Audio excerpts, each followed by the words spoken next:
Namaskar. Welcome to Prakash on Basics. I am Prakash Zog. One of the major concepts introduced by the Pauranik Dharma is the idea of Avtar. The Puranas mention the avatars of different gods: Brahmadev, Indra, Prajapati, Rudra, Shiva, Devi, etc. We've heard many of these, but since the Pauranik period had Vishnu as the dominant deity, in fact, then and right up to now also, uh, naturally the avatars of Vishnu are more popular and are more often talked of. But the concept itself has been explained in a number of ways in the Purans and other texts. The word comes from avatarana, to come down, like Ganga Avtaran, the coming down of the river Ganga from the celestial planes to earth. But that's not an avatar. The coming down of gods from heavens to the mortal world for a specific purpose is known as avatar. But in the Rigved, the invoked deities come down in the yajna to receive their offerings. That too is not avatar. And in every early ritual at the yajna times, uh, animals were said to be in the form of gods, invoked as gods. For example, the horse was a representation of the Surya itself. Even these are not avatars. So, what's avatar? Without using the actual word, uh, Krishna clarifies its meaning and purpose in the Gita. And that's in chapter 4, in the 7th and the 8th verses. Uh, यदा यदा हि धर्मस्य ग्लानिर्भवति Bharat अभ्युत्थानम अधर्मस्य तदात्मानं सृजाम्यहम्. Whenever dharma goes into stupor, O Arjun, due to the dominance of adharma, at those times, every time, I shall manifest myself. Here, dharma obviously is righteousness or ideal behavior, and therefore everything that represents good, while adharma is against dharma and is opposite in all senses: bad behavior, evil, according to the norms set up at that time. And then the second verse there: Paritranaya sadhunam vinashaya cha dushkrutam dharma samsthapanarthaya sambhavami yuge yuge. To reinforce the pious and to destroy the miscreants, to reinstate the dharma, I shall reappear in every yuga. The word sadhu represents those whose actions are lauded and appreciated by others. So naturally, all the pious and the good people. And dushkrutam are doers of bad deeds. Yuga is a time representation in Hindu philosophy, more like an age. We talk of the Ice Age, the Mesozoic Age, and so forth. That's a long span of time. What the Yuga is, I'll talk of sometime later. Uh, his appearance thus is what Avatar really is. So, Avatar is to have universal implications, to re-establish and set right the complete social fabric which has been disturbed at that particular time, to reinstate the dominance of religion and that of the believers.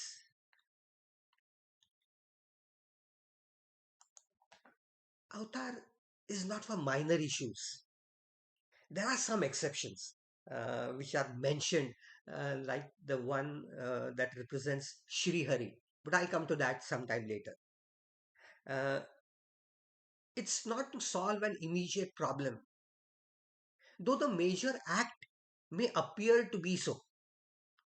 For example, um, Ram Avatar to kill Ravan, but uh, in the process, he reestablishes the Ramarajya, the ideal kingdom. All this has been clarified in a number of ways, in a number of Puranas and in epics like Ramayana and Mahabharata. Um, the avatar concept has another logical interpretation and an angle too, that we can think of from today's point of view. Um, since we had gods for every reason, why bring in some new god or the same god in the form of a new god? And the logic is straightforward. In the Indian subcontinent, which was pretty large, there were many gods, and so naturally many sects, and their variety of followers spread all around the country. But with so many of them, naturally the numbers um, were not very high for every one of them. So the strength and significance of every sect or group for their own deity was not really very large or significant.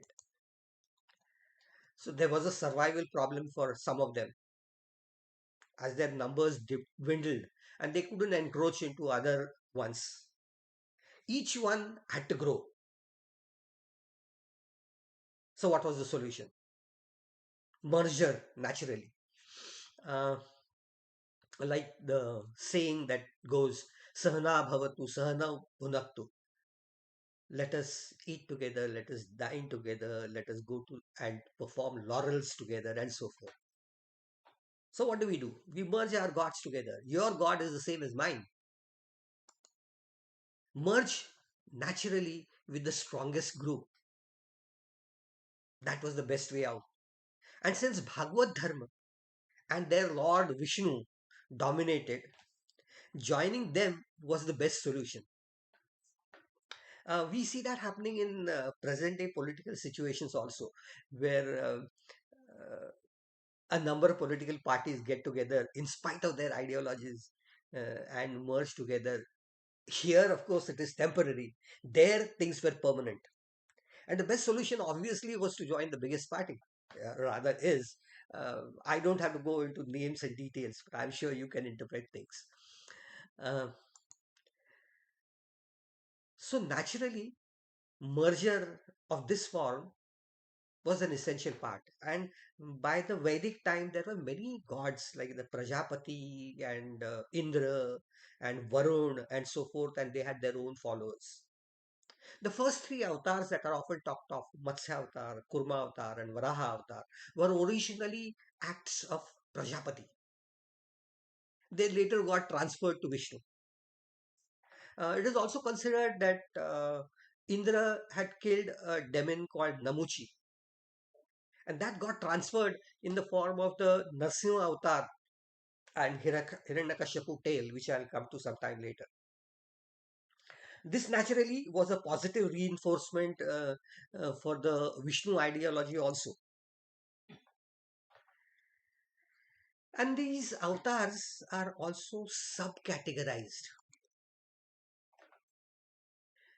If the Lord takes the form of an animal and remains in the same form till the end of the avatar and is revered also in that form, prayed by others and his followers, then that avatar is referred to as Vibhava. Matsya avatar or the Narsimha avatar is an example of that. The Puranas give various reasons why these avatars take place. The first is the one that I already mentioned. reinstating and re-establishing the social structure. Uh, the second is to come to a stage, uh, the avatar is to bring the Lord to a stage where the Lord can interact with people and come down to a transactional reality with his bhaktas or the masses. Uh, it's also to manifest ideal, perfect, beautiful human form, as in case of Ram and Krishna. The Nirgun and the Nirakar Brahma is a part and parcel of the ancient Indian culture. That's not for everyone to grasp. So, to come down to a form easy for all common humans to comprehend, to connect to, that is solved by the presence of avatars. The concept of Virat Roop that Krishna talks of in the Gita, um, with 1,000 heads, 1,000+ heads, 1,000+ hands, showing and depicting thousands of emotions, thousands of weapons, thousands of shades of human and other behavior. All these can be comprehended by Arjun and by us now, because in this Virat Swarup, because it is in a human form. Suppose the Virat Roop had been for a fish, or for a snake, or for a bird, then what form would it take? For a bird, it could be a very huge bird like Garud with multiple heads and multiple wings and so forth. But could that be the Virat Roop for a snake or for a fish? Not possible, because then the Garuda or the bird is going to consume them. So you need to have something that you can relate to. And that Virat Roop is nothing but a part and parcel of the avatars that I talked of. It is also interpreted that avatar is God's Leela. Leela is only the good part of Maya. It is in these avatar forms that we can realize the ideal nature of the Lord's true capabilities, his power, his opulence, his knowledge, his strength, his universality, and so forth. In the Puranas, there are 8 different categories of avatars that have been mentioned. The Gunavatar, the Amshavatar, the Kalavatar, the Jnanavatar, the Spurti Avatar, the Archavatar, the Aveshavatar, the Purna Avatar, and then sometimes the ninth, known as the Nityavatar. These are extrapolations of the original concept of avatar. Probably many times later inclusions or extensions of what people felt and what the experts and the wise ones at that time felt as an additional addition to what avatars are. The Gunavatar is based on the gunas. The Nirgun Brahma that we talked of long back earlier mm, uh, also has to manifest itself in the Saguna form, or the one with attributes. And the 3 gunas that we have talked of are the Sattva, Raja, and a Tamo guna. So Vishnu is said to be its Sattva representation. Brahmadev is said to be its Rajoguna representation. And Rudra is said to be its Tamoguna representation. And that Shiva component of Rudra is also a part and parcel of the Sattva guna. The gunas I have already discussed. I'm sure you remember what I said. Uh, we can take an example. We could say that the original Brahma, the Nirguna Brahma, is like white light. And it's made up of a variety of colors that we see at different places.